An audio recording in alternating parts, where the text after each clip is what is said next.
What's going on, y'all? It's your boy Eli the House Guy. Welcome back.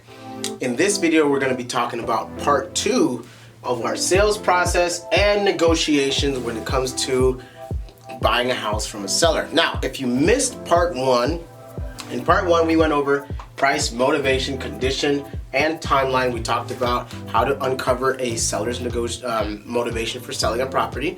And so if you missed that video, this video is not going to make a whole lot of sense. So go back, click on that video, watch that video, come back to this one so you can put it all together. So with that being said, without further ado, let's get into part 2. All right, so now that we've got our price, motivation figured out using the spin method, condition, and timeline of a person when they want to sell their property, we now got to get into the deal killers and value proposition. So what does that actually mean? Well, most people that want to sell a piece of real estate, they're going to do what most people do, is going to call an agent. Maybe they know a friend, a family member, a colleague, a person on social media, or they might just go to Google and say, hey, local realtor near me to sell their house, right? If somebody doesn't want to go through that process, although it's going to get them the most amount of money, it's not necessarily the most convenient, right? So, but if we're competing with an agent, right, that's a potential deal killer. Why is it a potential deal killer? Because the agent might not understand that as investors, we need the lowest price possible when their mandate is to sell for as high as possible, because in their head, the more they sell for is the more they get paid. So it might not necessarily be a deal killer, but more often than not, if you're competing with someone or the house is listed on the market, chances are you're not gonna get the best deal. And then you have more cooks in the kitchen, which muddies the waters in the negotiation process anyway, right? Another thing that might be a deal killer is they might have taken out too much of a loan on that property and there's no equity. We always want to know how much equity is there in the property, because a low equity deal or a property with too much of a loan owned on it might not allow for you to have a cash deal done, and you might have to switch up the exit strategy in order to be able to do that deal and do it profitably, right? Something else, when somebody is going through something, they might elect to fix the property themselves. So can they go out, get a mortgage? Can they go out, get a contractor? They fix the house and they sell it for sale by owner for top dollar? That's definitely a possibility. So we gotta know these things when we're talking to the sellers, because if they exhausted all of their options and they're still in the same situation, well, here we come as the knight in shining armor, and we can get them the solution they need in order, or in exchange, I'm sorry, for their property. So we want to find out what the deal killers are. Is there anyone else on title that's restricting the transaction? Is there any legal matters that haven't been resolved that the house is tied up in? We want to find out all that stuff, because that's going to actually help us paint the picture of how we can solve their problem. Then once we have the deal killers and that's out of the way, we want to paint ourselves as, again, the knight in shining armor. That is the solution to their problem. So what can we provide to them that's valuable? Well, if we go back to the example that we talked about in video 1, where somebody had to sell their property in order to go out of state and take care of their family, right? We could do a possible rent back as option 1. Hey, we know the act of moving is very strenuous. It takes a lot of time, it takes a lot of money. So in the logistics part of the moving, if they need to get the cash, buy something in another state, and stay in their property while they wait for everything to be finalized in the other state, we can actually rent the property back to the seller in some cases. Another thing we can do is we can cover their moving storage, their moving fees and their storage fees. Another thing that we can do is we can give them a cash advance if that's going to help them, right? Some other things that we can do is we can close on their timeline. So if they want to close in, let's say, 14 days, we can do that. If they want to close in 30 days, we can do that. 45, 60, whatever the timeline is, we can be flexible, because we're getting such a great deal that we're covering the risk, right? And so based on what they tell you with their problem, their situation, and how it's impacting them, that's where we're going to be able to get the value proposition that shows them the flexibility that we have and the benefit that they're going to have working with a company like ours, or maybe yours in exchange, okay? So once we have that done, the next step is if you're doing this online, you want to do a desktop appraisal. So when we're going through the conversation, we want to identify what the property actually is. Is it a 3-bedroom, 2-bedroom, 4-bedroom? Does it have 1 bathroom, 2 bathrooms, 3 bathrooms, 2 half baths? Does it have a garage? Does it have a pool? Is it on a main street? Is it in a cul-de-sac? Those things are important because when we go to look for properties, we want to look for apples to apples comparable properties. So if I'm looking at a house and it's got 3 bedrooms, 2 bathrooms, and this is our subject, meaning the main house, and we're looking in the area and we find one that is a 2-story, 4 and 3. This house and this house are not the same. They don't compare. And so because they don't compare, you can't use this as a comp and determine value, right? This is gonna make sense in a second, bear with me. What we're looking for is, we're looking for properties that are also 3-2 or also 3-1. And they have similar square footage and similar build, similar year that they were built, similar structure, similar architecture, similar amenities, pool with pool, garage with garage, yard with yard, things like that. Why? Because when you're looking online, you're going to be able to see 2 different markets. You're going to see the stuff that is really nice that's sold for top dollar. Everyone can see that. But it takes a special set of eyes, or a second look, I should say, to see that some of these properties, if they were flipped, they were purchased for a certain price.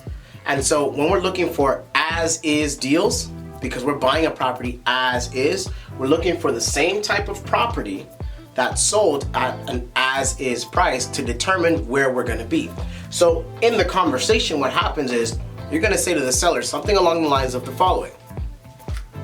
Mr. or Mrs. Seller, thank you for giving me all the information about your house and all the work that it needs. I know what you've done, I know what you've tried to do, you're stuck here, but I'm confident I'm gonna be able to help you. Now, I was taking a look at some of the similar properties in your neighborhood. So I looked from this street to that, I'm gonna give you actual street names.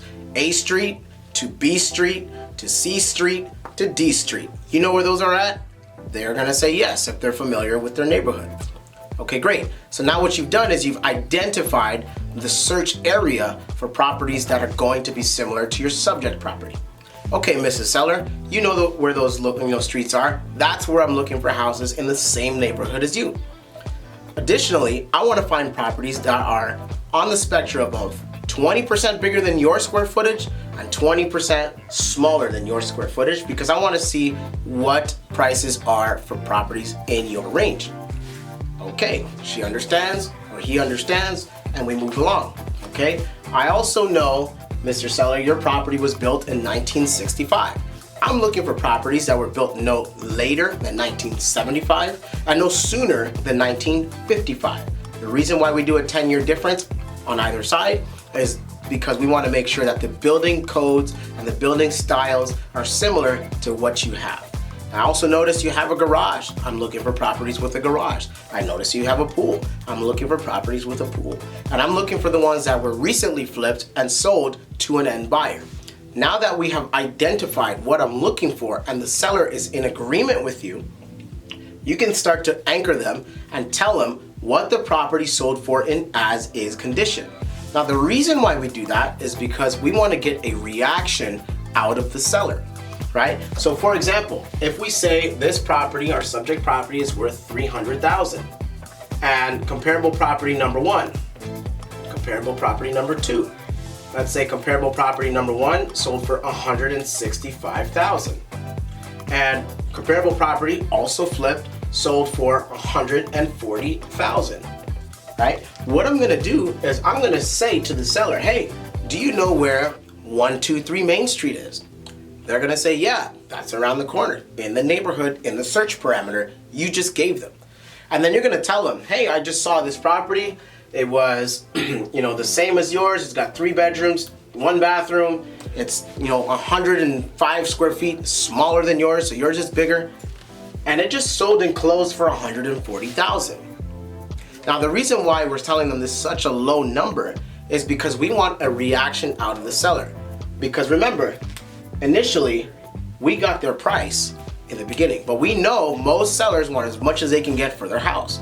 That doesn't open the door for us to be able to do deals. It actually closes it because we need to buy at a deeper discount in order that we can make more money on the back end, right? So the purpose of anchor pricing them and telling them what these low price deals sold for is to get a reaction so that they can tell us where their bottom dollar actually is. Our seller in this example is not going to get $300,000 for their house because that doesn't leave us with enough margin to fix it, sell it, and make a buck, right? So if their bottom dollar was let's say $65,000, well, that's a great deal. They are in the money, okay? And that $165,000 becomes our offer, okay? So we're also moving on into the offer stage. So they might say, there's no way I can sell for $140,000. That doesn't leave me with enough money to do what I gotta do. The lowest I can take for this property, I know it's beat up, is $165,000, $170,000. Now, that becomes their offer because they're telling you what they need, and you're gonna be able to give it to them in the last part. So you would say something like, okay, well, 165, okay. Especially if you're over the phone. Okay, 165, let me see if I can actually do that. But if I can do that, right, do we have an agreement that we can move forward and take the next steps? They are gonna say more than likely, if they're in the money and they're in agreement with you and you treated them well through this call so far, more than likely they're gonna say yes. Then you're gonna close the deal, okay? We'll talk about that in a second, because what if the seller comes back and says, there's no way I'm gonna sell for less than $200,000. That's $35,000 more than this 165 up here. Okay? How are you gonna be able to close the deal? We now know that their bottom dollar is $200,000. Well, something I would do to kind of loosen them up and get them off of that number is, well, what if our offer came back to you as $199,000, $999.99? Would you say no? Chances are they would still take that offer, which means there's still more to go in their bottom dollar price. So I would do my underwriting and I would just make my offer. Now, if the offer's significantly further, right, away from their bottom dollar, I would say something in reverse. So something along the lines of, Mr. and Mrs. Seller, you told me about your situation, your problem, and how it's impacting you, and how if I take this property off your hands and get you what you need in your timeline as is, can we move forward? You said yes to me. So how would it feel to you if I did all of those things to you? What would you say to me if I was at $185,000? And then you simply stay quiet. The reason why you want to stay quiet is because now you've brought up all of their situation and all of their problems and how it's impacting them. And now they're going to start calculating in their head whether or not they can make that work. If they can, you're going to get a yes out of them. But this is the key point, that when you make that offer in that range, right, you definitely want to stay silent and wait for them to respond, right? You want to ask if the question is going to be very daring and it could make them angry. You want to ask how they would feel if you said. You're not saying, you're saying if you said, how would you feel? They will give you a response, and that is how they feel, and that's how you cordially navigate through a tough situation in that conversation. So, once you get an agreement with the seller over the phone, however you guys approach that number, right, what you're gonna do is now you're gonna close. So if you're doing this on the phone and over the computer, what you're gonna do is you're going to have a DocuSign already set up and prepared, right? In the introduction, you wanna get their email, you wanna get the best contact number, get everybody who's involved in the decision to sell. That happens in your introduction, right? So by this point down here, you already have their email and you can populate a DocuSign so you can just send it over to them. Have an agreement already laid out in front of you. If you don't have an agreement, you can actually have access to my paperwork at the bottom of this video. You'll see a link somewhere. go ahead and click it. You'll have access to all the resources that I'm gonna share with you so you can go out and do this for yourself as well, okay? So, you send them the DocuSign and you're gonna read the DocuSign with them over the phone. The reason why is you don't wanna send out that contract and let them have a chance to go shop your price. No. The iron is hot right now, so you gotta strike it while it's hot. So, you read the contract with them over the phone. You tell them to ask you any questions that they have about your process, about the paperwork, and if they have any questions, answer it right then and there. So that way, all the objections you might have when they take your paperwork to someone else goes away right then and there. At the end of it, you just tell them, if all sounds good, I just need your approval. Just press the finish button or the sign button, okay? And then from there, you've got your executed contract. You've now entered a contract with a seller at a great price, and hopefully you can sell that deal. So then, from there, you want to explain to them what your next steps are going to be. So, next steps, in my case, I have a transaction coordinator. My transaction coordinator is going to be the liaison from getting the contract done all the way until they actually get paid. So the person that they need to contact is a transaction coordinator, so you can be back on the phones closing the next deal. You don't want to be playing both roles. Now, if you are and you're starting out, no problem. Do it, learn it, and then delegate it as fast as possible. But once you're able to do that and you're stepping out of the transaction coordinator role, which is calling the escrow, collecting deposits, getting paperwork signed, things like that, you need to be back on the phones going to get the next deal so you can keep the ball rolling. I hope that makes sense. After that, you're gonna do it all over again. So that is how you have a sales process and you negotiate with the seller over the phone. This can also be done in person. It doesn't necessarily have to be over the phone. Just make sure you have a process that's dialed in so it's repeatable. A repeatable process creates repeatable results. I hope this video helped you guys out. Thanks for watching. I will see you guys in the next video. Peace! Oh yeah, one more thing. PS, bloopers, whatever. Like, share, comment, subscribe for more. All right, now peace for real this time. See you on the flip side.